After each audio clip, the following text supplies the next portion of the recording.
We had an old Frigidaire from the 1950s in there. And you just have to live the way I was living. Okay, because that's the way we saw ourselves, that's the things that we needed to do. And we didn't care what other people thought about it. But other people was always trying to get us. I mean, even to get married, that was a trick. You know what the trick was? Because even brothers here, when I got married, but you ain't still running. Why? Because people would get married and they start saying, no, I do the same thing, right? Don't have nothing to do with nothing, you know. The same thing. Okay. So paradigms, social mirror, that is self-image psychology. This part here is how you see yourself. And remember what was so important in the Bible and in the Quran. When Musa alayhi salam sent spies out to look at the promised land, they came back and they said they are, the Quran calls them Jabarin. They're big, strong people. The Bible says they're the people of Anak or somebody.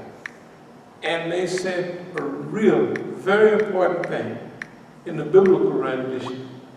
And when I gave this talk, and you see very writing, there was a rabbi there. And he said, you described it as exactly as it's written in the Torah. And I said, when the spies went out and they saw them big people, they said the promised land really flows with milk and honey. There's a big, strong people in that land. And when we looked at them,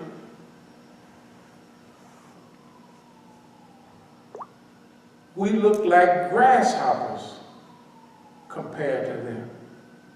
And when they looked at us, they saw us the way we saw ourselves. Boy, that's the top in the scriptures. That's the top of the line. Self-image psychology. When the immigrant, when the others, when the Muslims look at the euro, he looks like a giant. And he himself, he acts like it too. He feels inferior, and he feels that this monster is too big, too strong. And the euro looks at him and see him the same way he sees himself.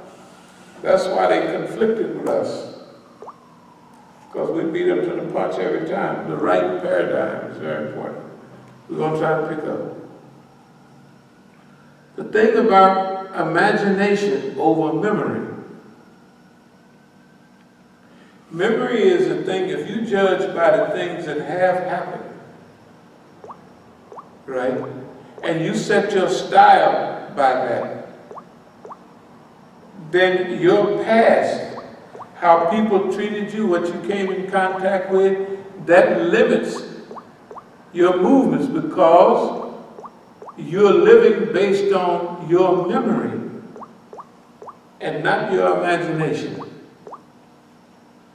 Therefore, we should always look to our imagination because our imagination is unlimited.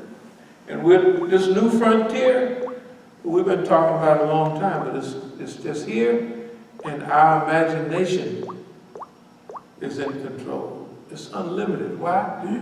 Because we can dream of a new world. We can visualize the world and its people functioning on high levels.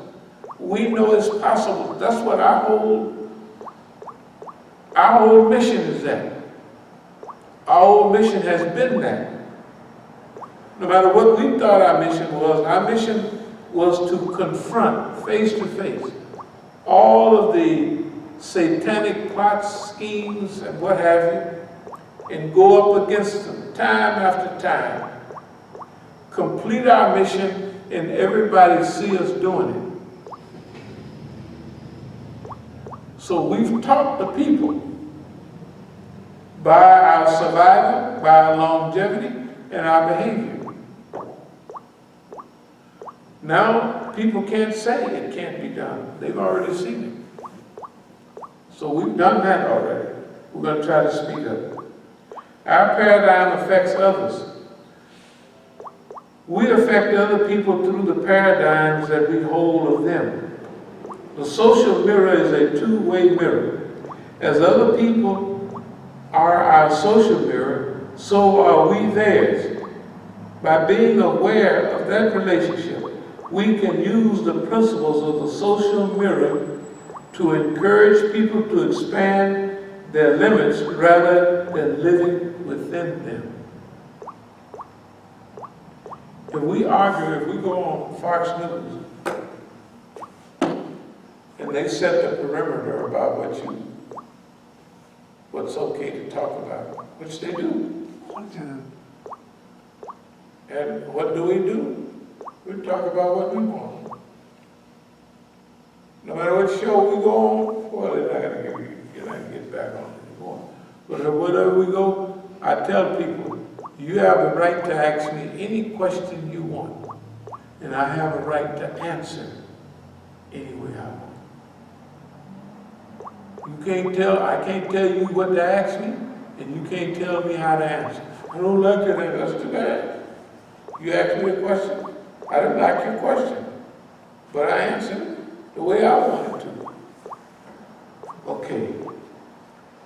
If we live from memory only, if we remember and reflect people's mistakes and weaknesses, we may influence them to repeat the same mistakes. On the other hand, if we see their potential and reflect what we see, we may help them move towards their potential.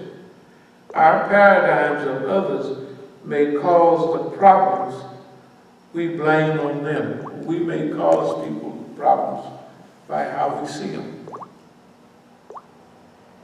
So therefore, we concentrate on their weaknesses. Niggas ain't this, niggas ain't that. And they can't do no good anyway. Do you know what the system does? The system feeds you a diet of ineffective, like the immigrants, Muslims, the Negroes that they come in contact with. All the brothers that go out at ICM, not all, but park an old raggedy truck on their parking lot and act funny and cause fitna on some of the people feel sorry for the Negro. Others, but one thing is sure, everybody get a picture of Negroes as beggars, right? They definitely do that. They do it in Masjid, Virginia. Oh my They do it everywhere. No. They do it everywhere. You know when I realized it? When we went in exile. In Algeria, Negroes was messing up enough. But the CIA sent other Negroes over there to act a damn fool. They did it in Tanzania, they did it everywhere where we was welcome. They did it up in Scandinavia. Now people in Denmark and Sweden, they don't want no niggas and no Arabs. When we first went up there, I used to hear brothers in the army from the 50s talk about those beautiful white girls up in Copenhagen, Denmark, and in Sweden, and how they love blacks. I didn't believe it till I went there. And I said, good God Almighty, these are tenders, and they really hunting Negroes down. But after they put Monkey Man and a few more niggas on TV, talking about the Danish man ain't nothing but a punk, and we gonna be up here and we gonna pimp these Danish bitches. And all the soldiers that used to come from Germany up there on holiday, they loved it. They couldn't believe that these white folks treating them like human beings and liked them. And way better read on Negroes than the Negro. Them white girls was, I'm telling you, they was extraordinary, but they were humane people. Not now. No, sirree. Not on your life. Because they sent people up there to change the paradigm, change the picture of the Negro. So wherever we went in the world, we were welcome. The government sent Negroes around from here to mess it up. Like they sent Negroes out to the Masjid, like they sent Negroes, the Iranians, some of the people, other people was giving Negroes bucket loads of money in the early 80s. Them Negroes took them buckets of money and just went and threw them out. Whatever they did, they wasted it. They didn't do nothing. So the picture of Negroes, so when people would see us, they were shocked and amazed. What? Okay, I'm going to try to pick up. Whenever we have problems with another person, it is wise to consider the possibility that our paradigm of them could be contributing to the problem, because paradigms create their own evidence and filter out understanding. We may be seeing problems that are not really there, or seeing them as bigger than they really are. The virtue of forecast, of focusing on our own paradigms, is that we, not others, control our paradigms. Changing a paradigm is bound to have a positive effect. In addition, changing to a more positive paradigm will probably allow others to be more willing to hear our point of view. At the same time, we can have faith in other people. We can believe that, one, they have goodwill toward us. They want to solve problems in a mutually satisfying way. Number two, they are capable of self-management and don't need us to tell them what to do. We're really strong on that. We let the people know we know how to manage. Oh, that project will take $1 million? Golly. $1 million? What would a Negro do? So I let them know. I said, you're talking about $1 million, so what? We can have $1 million. You know, when we was getting a little bit of, first the feds had told our friends that they had Jewish lawyers, a big foundation. So by this time, they ran every gift through the Jewish lawyers, because the government was on their case, supporting terrorism. And if you support terrorism, if you have buildings downtown New York that's worth on Fifth Avenue and buildings around the corner, in those days each floor would rent out for $1 million a month, I don't know whatever it was. But whatever it was, they had and have money. So the government told them in words, we hear you know Imam, abdul-alim, Musa. They didn't say don't give him nothing. We understand that you know him. So they paranoid. So they said, well, I said, hey man, we done bought this building, that building, and we want to get a house down there. We want to do a couple more things. And we had to finish up this right here. So maybe they gave us $100,000 or something, which is the biggest gift we ever had. We ain't never had no. We done raised way more than that, but this is a nice little gift, around $100,000. But we had to put up the building next door, 4481. just to go through the paperwork. Now later on I said, hey, how about a little debt forgiveness? So that everything worked perfect.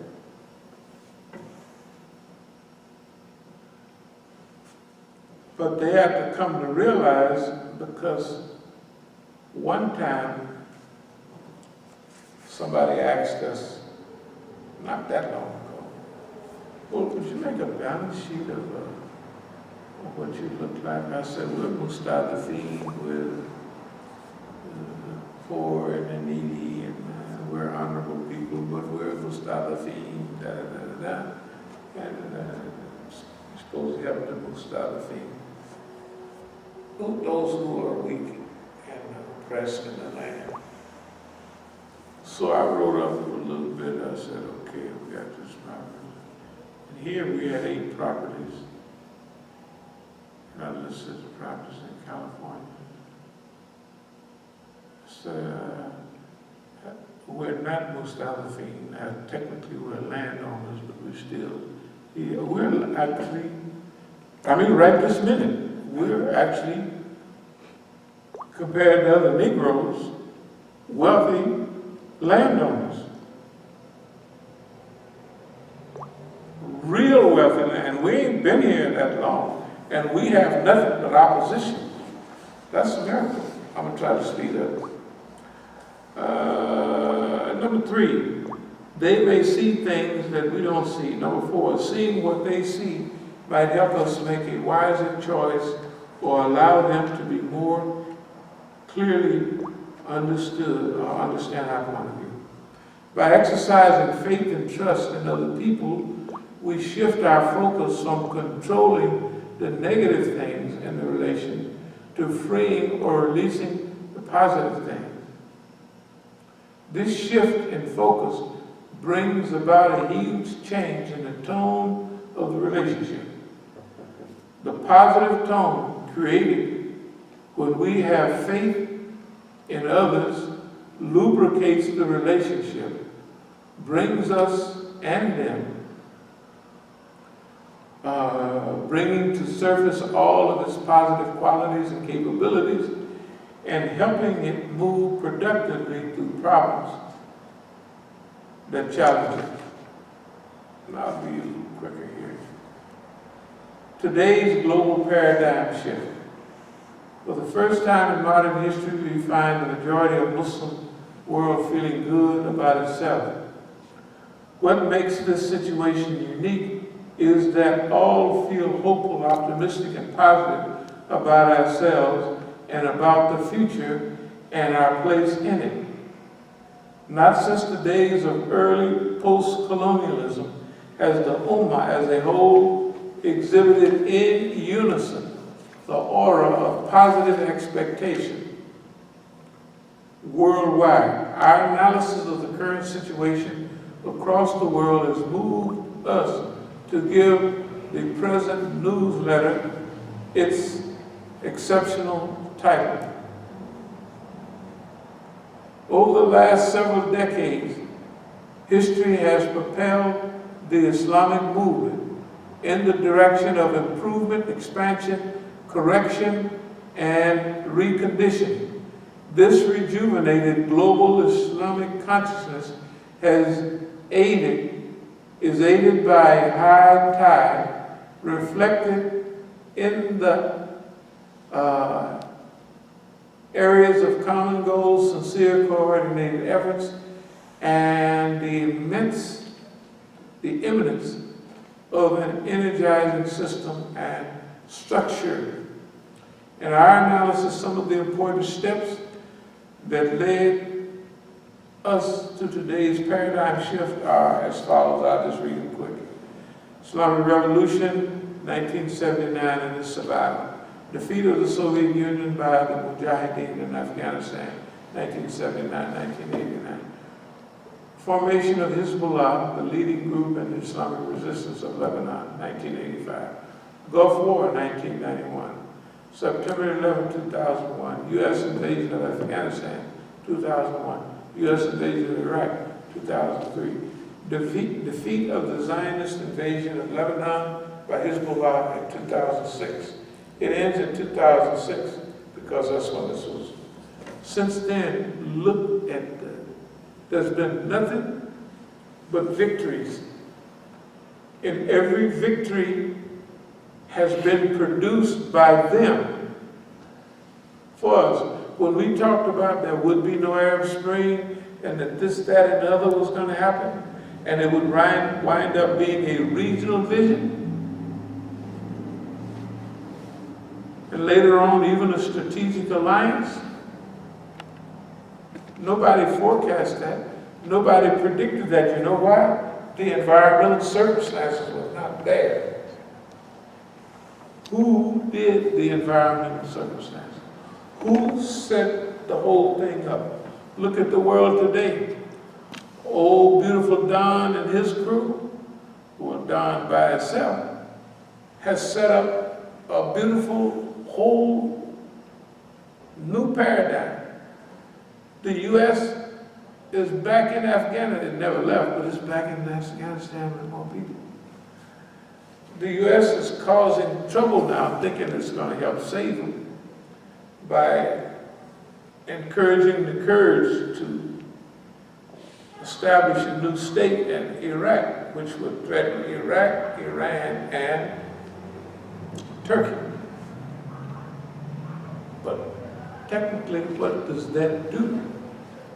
It puts Iraq, it puts Turkey, and it puts Iran on the same team with the same idea, which they can't lose. They can cause them some trouble. Who caused that? Who set that up? The U.S. did from the very beginning. They caused it, yes. So, how do our allies fit into all this? Okay, our allies, okay, and we talk about certain allies. Now, let's talk about the new frontier. That's what we are. Okay, Allah has been kind to us. Just what we know we've dealt with.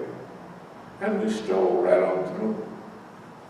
50 times the challenges as anybody else, right? Like Islam. 50 times the challenges as everybody else. And all those challenges help us grow and develop. So the same thing, what the U.S. did in Iraq is what helped the Muslims become more confident about themselves. What the U.S. did to itself in 9/11 helped the world become more conscious, right, of itself. So, our allies has helped us become what we are. Our allies, that should so-called be our allies, they're technically not our allies. In fact, they worked harder against us than anybody else. But we say the same thing they used to say. It was an old song about white folks, 1953, latest Negroes made it. It's called Vaya con Dios. Vaya con Dios. Go with God. That's what we say to our people. You know, when you was looking at the phone the other day, it was your son-in-law. Two of the people, Press TV was on, and so was other people watching. In fact, the three names are very common. But they know what we're dealing with. Remember, I said, this is the first time I haven't been up to the UN when all the presidents have been here. And I said the other day, that's the last shot I'm giving them. If they don't invite me up and I have a 2-hour minimum direct talk with the foreign minister, who's supposed to be one of my best friends, then I'm headed on to California and our new frontier. So probably tonight or tomorrow night is when they would have everybody up. Because they're making the speeches to all the presidents speaking now at the UN. This is the first time I haven't been up there in 10, 15 years. So how do our allies fit in it? The job that we have to do is a job outlined for us to do. Do you kind of see that? And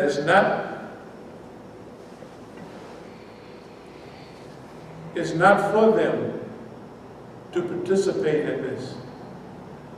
And it don't make no difference what our relationship, how close, how sincere. Remember last week I put out a little message to all of our friends who went back home. It's had a serious effect. Everything we've been talking about the other day, somebody came in from a certain community and said, through Juma. Today I got a call about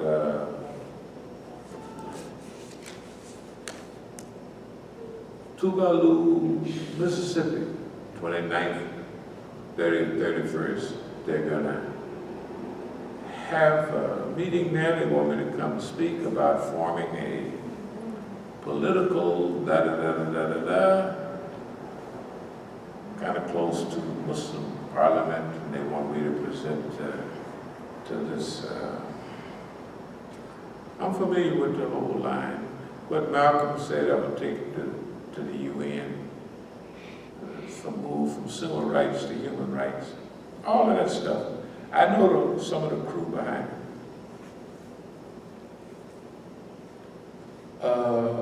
I can't go because I'm going to California.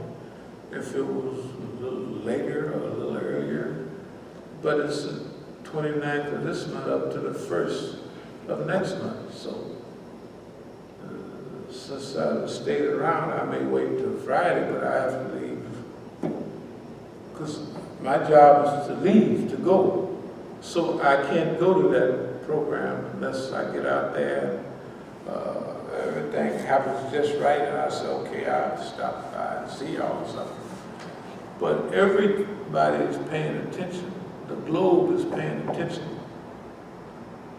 This new frontier, what we talked about last week, is the epitome of everything we've been dealing with. And it also, we're talking about breaking away from the pull of gravity, space shot type, of the earth, or for us, the shaitan. Also breaking away from the gravity of our friends, or people that were our friends. See, the way I see it is we're meant to be an example.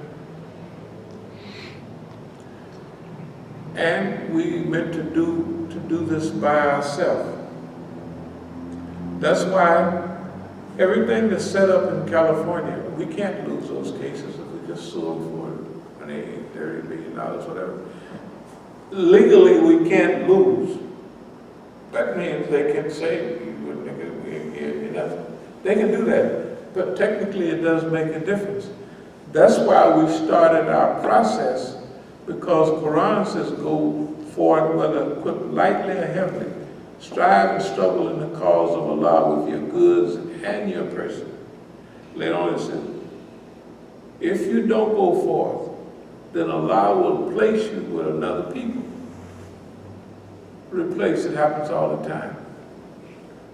So our mission right now is to do what we've been doing except on a higher level. And everybody has had 100 or 200 chances to participate. But we believe that we should have started when we started, when we are lightly armed. I mean, psychologically, everything. And lightly equipped. Less money, basically no support. The But that's our job. That's part of our job. That's our job description. So where do everybody else fit? Vaya con Dios. Go with God. That's, that's our feeling about, we don't have no animosity about past peoples, about what we contributed to what. Because remember, whatever we contributed in with these groups or these peoples, that was a privilege and an honor based on what we was looking for. Because that leadership that we was waiting on appeared from there. But guess what? We have to evolve over all of our historical people. We have to, right here, you see, no matter what people think, we have to move over Hassan al-Banna. We have to improve more because we got a bigger job. We have to improve, right, over even the ultimate Sayyid Qutb, Imam Khomeini, Maulana Maududi. We got to, all of those people are our teachers and forebears. But we got to do a bigger job. Why do we have to do a bigger job than Imam Khomeini, who formed that revolutionary reign? And they survived up to now with everybody against them. Because they had Qom, they had Marjiyat, and they had Qums. We don't have nothing but Allah. So we got to be bigger than them. The criteria, Western criteria for judging people: greatness of purpose, smallness of means, and astounding results. Greatness of purpose, the new frontier. You know, people look at us, but they don't. We know what's happened already, right? When people watch all of these and they're amazed, they don't believe it. We've been doing this all the time. This is 35 years old. But the next phase of the Islamic movement, nobody in the United States is prepared. With all of their wealth, all their sheikhs, they're not prepared. They don't even want to do it. And they don't know what to do. They came from over there. They're happy to be here. They don't know this European the way we do. If they did, they could forecast. Just think all the writings, paradigm shift to 11 years old. What about the ones that are 25 years old? How correct are they? How about all the lectures, the talks, the organization all over America, right? Technically all over the world. Is it correct or is it incorrect? Is our paradigm correct or is their paradigm? Now, the other part about the Allies, they have now governmental power on the highest level. But we say, go on about your business. We've seen that Allah is not going to allow y'all. They're still in the Ikhwani type. Our brothers, they're into organizations. You know why I know this? Because all of our brothers that we worked with since the beginning of the rebellion up to the day, we took more chances than any of them. Remember, when they started, they were students. All the ministers and the presidents, then they were students. They was working for their career. A lot of brothers were working for their career. When I was at the UN last year, sitting by in fact, me and the deputy chief out there at Adams, he's a Bangladeshi brother, out at Adams, we were sitting right by the elevator. Everybody came down on the elevator. Imam Musa, he's the spokesman for the such and such. Okay, this guy's the vice president. Who is that? That's the new ambassador to the UN mission. All of them. Imam Musa, haven't seen you in 34 years. I said, that's exactly right. when you was a student at the University of Texas. Now you're a big chief. We're here fighting the U.S. all alone, and you're sitting in there twiddling your thumbs at the UN and all over Europe. And you left the brother here fighting the white man by himself. If that's what you want to do, good. You know what? That's our mission. That's what our mission was, and that's what it is. If we were successful with full help and support, everybody in America would think in order to be successful, you need that help and that support. How long has it been? We've been stolen with maximum. If you told the people what the government do to us, they would run back home somewhere. They'd run and hide in a hole. They have no idea, right? We know it's true, but they don't. They don't even think it's possible. That's what our mission is to show the people inside of America that it is possible. And the next thing is call people to Allah. You know, like saying, what is the best speech? Right? وَأَسْأَلُ قَوْلًا مَا دَعَا إِلَى اللَّهِ وَعَمِلَ صَالِحًا وَقَالَ إِنَّنِي مِنَ الْمُسْلِمِينَ. What's the best speech? Call people to Allah, work righteous deeds. Remember Dawah 20 years ago? 30 years ago. That all Dawah, call America to Islam. Everybody, whether they were from Pakistan, we're calling them. The white man that hit them so hard, they are afraid. They feel inferior to call people to Islam. They feel like this phony democracy is better than Islam. This is the problem. Remember their paradigm. So, is it time to pray yet? Or it's getting close? Isha came in. Isha is in? Yeah, it's in. Oh, okay. All right. Well, we'll wrap it up right quick. How long ago did it come in? 15 minutes. 15? Okay, we're still fine. That's why everybody's strolling in. I'm just raised. I should have known. All right.